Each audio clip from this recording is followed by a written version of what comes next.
New York times లో వచ్చినటువంటి story. Pete Hegseth, సరే ఆయన్నే కదా సెక్రటరీ ఆఫ్ వార్, డిఫెన్స్ కాదు కదా, వాళ్ళు భాష మార్చేశారు. So Pete Hegseth women officers, admiral position లో ఉన్నటువంటి ఆఫీసర్స్ అందరివి ఆల్మోస్ట్ చాలా మందివి ప్రమోషన్స్ ని హోల్డ్ చేశాడు, ఆపేశాడు అని చెప్పేసి.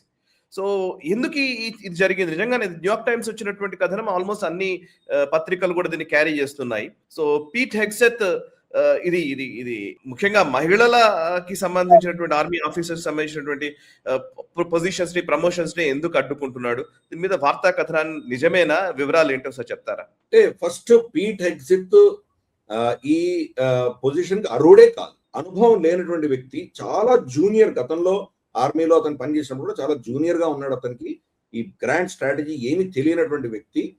డొనాల్డ్ ట్రంప్ ని ఏదో విధంగా మెప్పు పొందాలి, డొనాల్డ్ ట్రంప్ మెప్పు పొందాలి అని మనం ఏమంటారంటే, మనకు సైకో ఫ్యాంట్ అంటాం కదా, అటువంటిది. అతన్ని వందిమాగదలు పలికేటువంటి వ్యక్తి. అది తప్ప అతనికి ఏమి కెపాసిటీ లేదు. తనను వ్యతిరేకించి సత్యాన్ని చెప్తున్నటువంటి ఆఫీసర్లందరినీ కూడా అతను డిస్మిస్ చేశాడు, డిమోట్ చేశాడు, లేదా ట్రాన్స్ఫర్ చేసేసాడు. ఒక పిచ్చోడికి చేతిలో రాయి ఇచ్చినట్లే ఈరోజు ఉంది పరిస్థితి. అతను ఆల్కహాల్ అడిక్షన్ కావచ్చు, అతని మీద ఉన్నటువంటి టాటూలు కావచ్చు, ఇవన్నీ కూడా చాలా గతంలోనే ఎక్స్పోజ్ అయ్యాడు. ఒక రేసిస్ట్, ఫ్యాసిస్ట్ భావజాలం ఉన్నటువంటి వ్యక్తి ఈ రోజు వాళ్ళ డిఫెన్స్ సెక్రటరీ అందామా, వార్ సెక్రటరీ అందామా అక్కడ కూర్చోన్నాడు.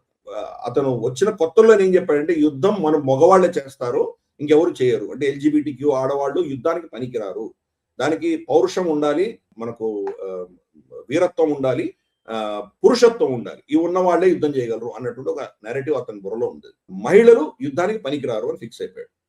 అలాగే ఎల్జిబిటిక్యూ, వీళ్ళ గతంలో ప్రభుత్వాలు ఏం చేశాయంటే, సైన్యంలో ఎవరైనా భర్తీ అవ్వచ్చు, దేశానికి సేవ చేయొచ్చు అన్నటువంటి ఒక వాళ్ళకు ఉన్నటువంటి పాలసీని వీళ్ళ తెరగరాసి ఎల్జిబిటిక్యూ వాళ్ళు ఎలిజిబులే కాదు అని చెప్పేసి వాళ్ళని డిస్మిస్ చేయడం మొదలుపెట్టాడు. కాబట్టి అదే పంథాలో అది కూడా ఏంటంటే, ఇంకా మళ్ళీ సూపర్ మేసిస్ట్ భావజాలం ఉన్నటువంటి వ్యక్తి.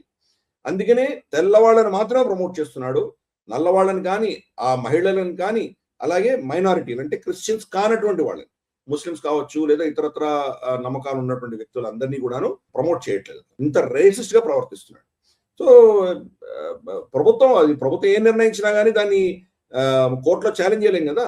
మెరిట్ ప్రకారం మేము ప్రమోట్ చేసాం, మెరిట్ ప్రకారం చేయలేదు అంటాడు. దాన్ని దీర్ఘకాలీనంగా కోర్టులో కొట్లాడితే మరి రిజల్ట్ వచ్చినా రాకపోయినా కానీ అప్పటికి పోతే ప్రభుత్వమే ఉంటుందో లేదో మనకు తెలియదు. కాబట్టి వాళ్ళ యొక్క అసలు రంగు, వాళ్ళ అసలు నైజం బయటపడుతుంది ఈరోజు. డొనాల్డ్ ట్రంప్ కావచ్చు, లేదా మనకు పీట్ హెగ్సెత్ కావచ్చు, ఎస్పెషల్లీ వీళ్ళిద్దరు కూడాను చాలా ఒక విధమైనటువంటి ఫ్యాసిస్ట్, రేసిస్ట్ భావజాలంతో ఉన్నారు. ఇన్ఫాక్ట్ జేడి వ్యాన్స్ లో కూడా మనకు కనిపిస్తుంది. తన భార్య ఉషా వ్యాన్స్ భారత మూలాల నుంచి వచ్చినా కానీ కూడా తను కూడా ఈ తెల్ల జాతి వాళ్ళకి ఒత్తాసు పలుకుతూ డొనాల్డ్ ట్రంప్ అజెండాని ముందు తీసుకువెళ్ళేటువంటి ప్రయత్నం జేడి వ్యాన్స్ కూడా చేస్తారు. నిన్ననే ఒబామా ఒక స్టేట్మెంట్ లో ఆయన ఏం చెప్పాడంటే, ఇతను దేశం మట్టి, దేశపు రక్తము, ఈ రెండింటి గురించి జేడి వ్యాన్స్ మాట్లాడుతున్నాడు, కానీ అది ఒక రంగు ఉన్నటువంటి జాతి వాళ్ళకి మాత్రమే వర్తిస్తోంది. తన సొంత భార్య ఇక్కడ ఇమిగ్రెంట్ గా వచ్చినటువంటి కుటుంబంలో జన్మించినటువంటి వ్యక్తి అయినా కానీ కూడా ఇతను ఇలా మాట్లాడుతున్నాడు అని చెప్పేసి ఒబామా కూడా కామెంట్ చేశారు. కాబట్టి ఈ డొనాల్డ్ ట్రంప్ దగ్గర చుట్టూతున ఉన్నటువంటి కీలకమైన రోల్స్ ఉన్నటువంటి వ్యక్తులు అందరూ కూడాను ఈ వైట్ సూపర్ మేసిస్ట్ భావజాలంతో ఉన్నారు. కాబట్టి పీట్ హెగ్సెత్ చేస్తున్నది చాలా జుగుప్సాకరంగాను, చాలా ప్రశ్నార్థంగా ఉంది. ఇన్ఫాక్ట్ ఇది మన హిపోక్రసీ సెక్షన్ లో కవర్ చేసి ఉండొచ్చు. మన దేశంలో మైనారిటీలకు రక్షణ లేదు, మన దేశంలో క్రిస్టియన్స్ ని కాలం రాస్తున్నారు.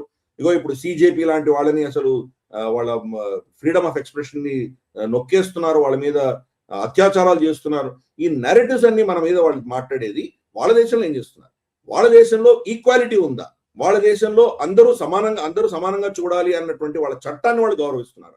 ఒక ఏమంటారంటే పిచ్చివాడి చేతిలో రాయిచ్చినట్టు ఇందాక చెప్పాను కదా, అటువంటి ప్రభుత్వం మనకు అక్కడ. ఈ వీడియో మీకు నచ్చినట్టయితే లైక్ చేయండి, 10 మందికి షేర్ చేయండి, అలాగే కామెంట్ల రూపంలో మీ అభిప్రాయాలను మాతో పంచుకోండి. Nationalist hub group of channels ను సబ్స్క్రైబ్ చేసుకుని తెలుగునాట జాతీయవాద జర్నలిజాన్ని ప్రోత్సహించండి. ఈ వీడియో కింద ఉన్న బెల్ ఐకాన్ పై క్లిక్ చేయడం మర్చిపోవద్దు.